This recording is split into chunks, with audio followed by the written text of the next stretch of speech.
नमस्कार, मैं सोनिया सिंह और स्वागत है बेट द कंपटीशन पे। वीडियो आपके लिए इम्पोर्टेंट है क्योंकि मैं यहाँ पर बात करने वाली हूँ हॉस्टल वार्डन के यहाँ पर सिलेबस को लेकर के। हालांकि इसके बारे में मैंने पहले भी बात की है, लेकिन बच्चों को बहुत ज़्यादा स्पष्टीकरण नहीं हो पाए हैं उसको लेकर के। अब स्टूडेंट्स परेशान हैं, बार बार ये पूछना कि भाई किताब कौन सी पढ़ें, कैसे पढ़ें, कहाँ से कवर करें चीज़ें। तो थोड़ा सा आज उसको जानेंगे। देखिए, अगर आप हॉस्टल वार्डन की किसी किताब को अगर ढूंढ रहे हैं मार्केट में, तो मैं बता दूं कि कोई भी स्पेसिफिक किताब आपको नहीं मिलने वाली है। अगर मिल जाती है तो जरूर उसको पढ़िए। ठीक है, मैं तो बिल्कुल यही चाहूंगी कि कहीं ना कहीं से आपको चीजें जो कंटेंट मिलता रहे। बिल्कुल समय लगता है। ईएमआरएस की वैकेंसी एक्सपेक्टेड नहीं थी कि आनी है, अचानक से वैकेंसी आई, तो ऐसे में किताबों का मार्केट्स में अवेलेबल होना थोड़ा सा बिल्कुल मान के चलते हैं कि भाई ना उम्मीदी है कि भाई नहीं है किताबें मार्केट में। अब ऐसे में क्या किया क्या जाए। ऐसे में एक बहुत इंपॉर्टेंट है कि स्मार्ट अप्रोच को अपनाया जाए। अगर आप पूरे सिलेबस के सेक्शन को देखेंगे तो आप ये समझ पाएंगे कि सिलेबस सेक्शन में 120 नंबर का टोटल ये पेपर है विद द नेगेटिव मार्किंग, और जहां पर जनरल अवेयरनेस 10 नंबर की है, रीजनिंग एबिलिटी 20 नंबर की, आईसीटी 20 नंबर का है, नॉलेज ऑफ पॉस्को यहाँ पर 10 नंबर का, एडमिनिस्ट्रेटिव एप्टीट्यूड आपका 30 नंबर का, यानी कि 40 नंबर यहाँ पर आप कहीं ना कहीं ग्रैप्स कर रहे हैं। और अगेन 10-10 नंबर आपका हिंदी इंग्लिश है, रीजनल लैंग्वेज 10 नंबर की है। ठीक है, जो कि क्वालिफाइंग इन द नेचर है 30 नंबर की। अब यहाँ पर बच्चों को परेशानी है कि जनरल अवेयरनेस तो आप कवर कर लेंगे, मैं इसके बारे में बात कर चुकी हूँ, रीजनिंग एबिलिटी भी कवर कर लेंगे, ये भी हम डिस्कस कर चुके हैं। मैं बात करूंगी नॉलेज ऑफ पॉस्को को लेकर के और एडमिनिस्ट्रेटिव एप्टीट्यूड को लेकर के। देखिए, जब किताब मार्केट में नहीं होती है तो उसके बाद एक इकलौता सहारा बचता है कि या तो हम कंटेंट्स को ढूंढना शुरू करें, किताबें ढूंढना शुरू करें, लेकिन हमें अपने समय की जो कहीं ना कहीं इम्पोर्टेंस है उसको समझना पड़ेगा।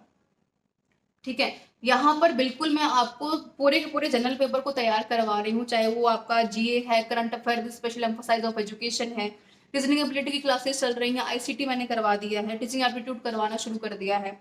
ठीक है, एनईपी ऑलरेडी मैं कवर करवा चुकी हूँ। यहाँ पर जनरल हिंदी जनरल इंग्लिश चल ही रहा है हमारा। ऐसे में पॉस्को को लेकर के और एडमिनिस्ट्रेटिव एप्टीट्यूड को लेकर के आपको आज से लेकर के कल तक का इंतजार यहाँ करना पड़ेगा। मैं पूरी कोशिश कर रही हूँ कि जहां से भी मुझे कंटेंट अवेलेबल हो पा रहा है मैं वहां से कवर करके आपको कम से कम पीडीएफ प्रोवाइड करवा पाऊं, ताकि आप उसको पढ़ पाएं, समझ पाएं और उसके ऊपर कम से कम काम कर पाएं। ठीक है, ये तो मैं अपनी जो है रिस्पॉन्सिबिलिटी की बात कर रही हूँ, और आपकी जिम्मेदारी यहाँ पर क्या बनती है। क्योंकि बहुत इंपॉर्टेंट है कि आप थोड़ा सा अपने लिए मेहनत करें, और वो मेहनत करनी पड़ेगी आपको with the help of the internet.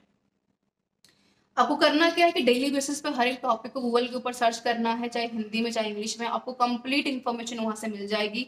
आप चाहे तो पीडीएफ डाउनलोड कर सकते हैं, उसको पढ़ भी सकते हैं। ये एफर्ट्स आपको थोड़ा बहुत डालना पड़ेगा। अगर आप ये उम्मीद कर रहे हैं कि कहीं ना कहीं आपको सारी चीजें एक साथ मिल जाएंगी तो थोड़ा सा मुश्किल है, क्योंकि समय लगता है हर काम को कंप्लीट करने में, परिपूर्ण करने में समय जाता है। तो थोड़ा सा एफर्ट्स, अगर आप पर्टिकुलर पेपर के लिए अपियर हो रहे हैं तो थोड़ी सी मेहनत आपको करनी पड़ेगी। और मैंने सारे टॉपिक्स को सर्च किया है, देखा है, और आपको इजीली अवेलेबल हो पा रही हैं चीजें। और सबसे अच्छी बात यह है कि जब तक आप अपने ऊपर थोड़ा सा हार्डवर्क नहीं करेंगे, ये आपके लिए तय कर पाना मुश्किल होगा कि सामने वाला कोई भी ऑर्गेनाइजेशन या टीचर जो पढ़ा रहा है उसमें कितनी ऑथेंटिसिटी है। और रही बात इसमें क्वेश्चंस की फ्रेमिंग की, तो आप यकीन माने कि क्वेश्चंस टफ नहीं होंगे। बस आपसे एग्जामिनरी बॉडी ये जानना चाहते हैं कि भाई अगर आप हॉस्टल वार्डन के पेपर में अपियर होने जा रहे हैं तो बेसिक इन्फॉर्मेशन आपको कितनी है। अब यहाँ पर ये मैटर करता है कि क्वेश्चन का फॉर्मेशन कैसा है। भाई पेपर इतने दिनों बाद होने जा रहा है, ठीक है, चीजें बदली हैं, कंटेंट बदले हैं, इंफॉर्मेशन बदली हैं, लोगों के हाथ में आज इंटरनेट है। तो काफी हद तक आप ये मान करके चलिए कि जब कभी कोई पेपर एक लंबे समय के बाद होता है, ठीक है, या फिर जब पेपर का कोई पैटर्न चेंज होता है, तो एग्जामिनरी बॉडी को भी पता नहीं होता कि क्वेश्चंस की फ्रेमिंग कैसे की जाए। इसकी संभावना तब बहुत ज्यादा बढ़ जाती है कि पेपर या तो बहुत मॉडरेट लेवल का आएगा या इजी टू मॉडरेट होगा, टफ नहीं होगा। तो उसकी चिंता आप कम से कम त्याग दें। कोशिश कीजिए जितना कंटेंट आपको मिल पा रहा है। आरटीई के बारे में अब आपको क्या पढ़ना है, ये बहुत कॉमन टॉपिक है। जेंडर बायसनेस बहुत कॉमन टॉपिक है। चाइल्ड एक्ट की अगर बात करूं तो बहुत कॉमन टॉपिक है मैरिज एक्ट, इसके ऊपर बहुत सारे कंटेंट्स आपको अवेलेबल इंटरनेट के ऊपर। ठीक है, अगर मैं handling large number of students managing की अगर बात करूं तो यहाँ से मैक्सिमम क्वेश्चन आदर्शन डजन के ऊपर बनेंगे। तो उसमें क्या टफ चीजें हैं, थोड़ा सा आपको प्रिपेयर होना पड़ेगा कि ज्यादा एक्सपेक्टेशन न करते हुए थोड़ा सा हार्डवर्क आपको करना पड़ेगा। और यकीन माने केवल 1 से 2 दिन के अंदर अंदर जितने भी टॉपिक्स यहाँ पर आपको मेंशन किए गए हैं, मैं सबके ऊपर एक एक करके टॉपिक्स, कंटेंट टॉपिक आपको प्रोवाइड करवा दूंगी।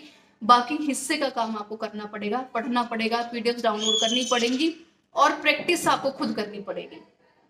रही बात किताब की, जैसे ही मार्केट में कोई किताब अवेलेबल होती है बिल्कुल मैं जानकारी दूंगी आपको। तब तक बने रहिए हमारे साथ बीट द कंपटीशन के साथ और बाकी तैयारी के लिए। Thank you so much for being with me everyone.